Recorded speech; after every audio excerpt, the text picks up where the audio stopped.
உலகத்துலேயே எனக்கு பிடிக்காத ஒரே ஆள் அந்த கார்த்தி மட்டும்தான். அவனை என் லைஃப்பில் பார்க்கவே கூடாதுன்னு நினச்சேன்.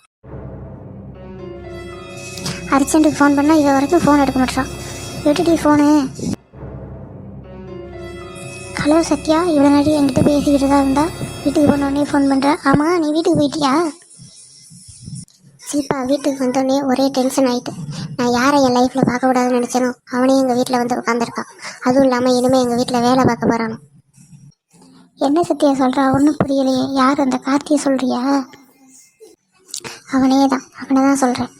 அவன் என்னென்னா இன்றைக்கி வேலை கேட்டு எங்கள் வீட்டுக்கு வந்துட்டான். எங்கள் அப்பா என்னென்னா வேலை போட்டு தர நாளைக்கு வந்துடுன்னு சொல்கிறாரு. வரட்டும் வரட்டும், இன்னும் ஒரு வாரத்தில் அவனை ஓட விடலை. பாரு, என் பேர் சத்யா இல்லை. சரி சில்பா, நீ வீட்டுக்கு போயிட்டியா இல்லையா?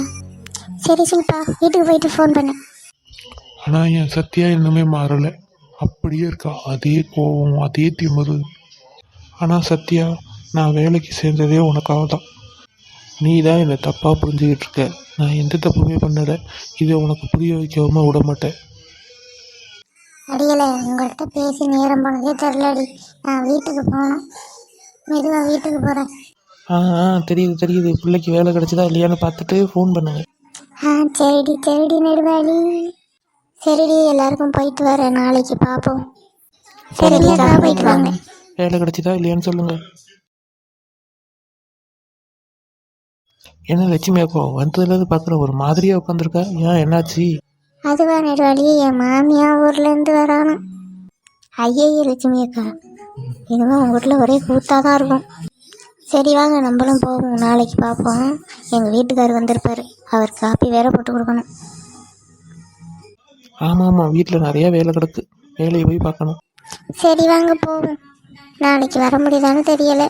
என் மாமியா வந்துட்டாங்கன்னா எப்படி வர்றதுன்னு தெரியலை. அட என்ன லட்சுமி அக்கா, வந்தாண்ணே, நீங்கள் வாங்க. எவ்வளோ நாளைக்கு நீங்கள் இப்படியே பயந்துக்கிட்டு இருக்க போகிறீங்க? ஆமாக்கா, நெடுவாடி சொல்கிறது உண்மைதான். நீங்கள் குனிய கொட்டிக்கிட்டே தான் இருப்பாங்க. ஒரு தடவை நிமிர்ந்து நின்று பாருங்கள். இல்லை நெடுவாடி, நம்ம ஏதாவது போய் கேட்க போய் வசந்தி அவங்க அது பெரிய பிரச்சனையாக்கிட்டாங்கன்னா அப்புறம் அவ்வளோதான். எங்கள் வீட்டுக்காரர் என்னை வைக்க மாட்டார். நீங்கள் சொல்கிறது சரிதாக்கா. நம்ம தப்பு பண்ணியிருந்தா நம்ம பொறுமையாக போகலாம். உங்களை பற்றி இந்த ஊருக்கே தெரியும். உங்கள் மாமியார் இவ்வளோ கொடுமைப்படுத்துது. நீங்கள் ஏன் கேட்டுக்கிட்டு இருக்கணும்? அதுக்கு நமக்கு நல்ல புருஷன் அமைஞ்சிருக்கணும். என் புருஷனும் அம்மா பேச்சை தட்டாத பிள்ளை. நான் எது சொன்னாலும் அது பொய்யாக தான் இருக்கும் அவருக்கு. அவங்க அம்மா எது சொன்னாலும் அது உண்மையாக தான் இருக்கும். காரு தண்ணியில் ஓடுன்னு சொன்னாலும் நம்புவார். மீனில் ஏறி ஊருக்கு போகலான்னு சொன்னாலும் நம்புவார். ஆயா எது சொன்னாலும் நம்புவார். அதுக்காக காலம்பரம் அடிமையாக இருக்கணும்னு முடிவு பண்ணிட்டியாக்கா நீ?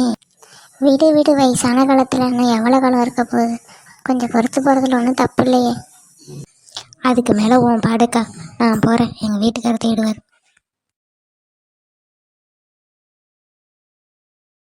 அப்போ சரி லட்சுமி அக்கா, நீங்களும் கிளம்புங்க, நானும் போகிறேன். நாளைக்கு பார்ப்போம்.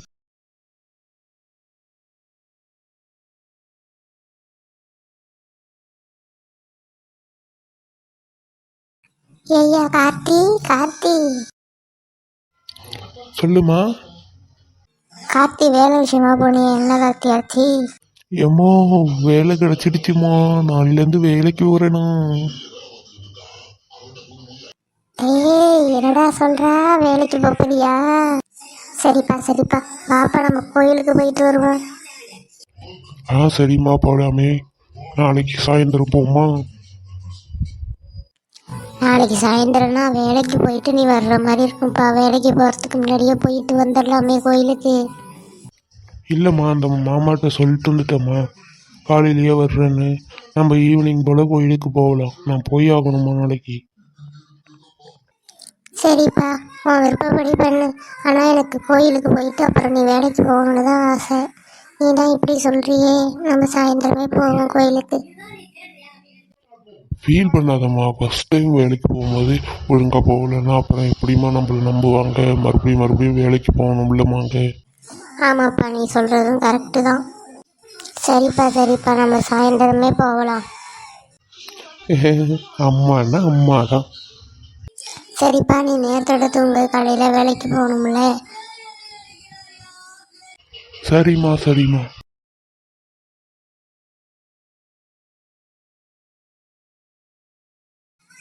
அம்மா, சாப்பாடு ரெடி பண்ணிட்டியா? ஏட்டி பரதேசி, கிளம்பி பல்ல விலைக்கு குளிச்சுட்டு பயணப்படு. கிளம்பி உக்காந்தோடனே சாப்பாடு ரெடியான்னு கேட்குறா. எத்தனை வாட்டி சொல்கிறது இவளுக்கு, கிளம்புனோடனே சமைச்சாச்சான்னு கேட்காத, பல்ல விளக்கிட்டு குளிச்சுட்டு வா அப்படின்னு.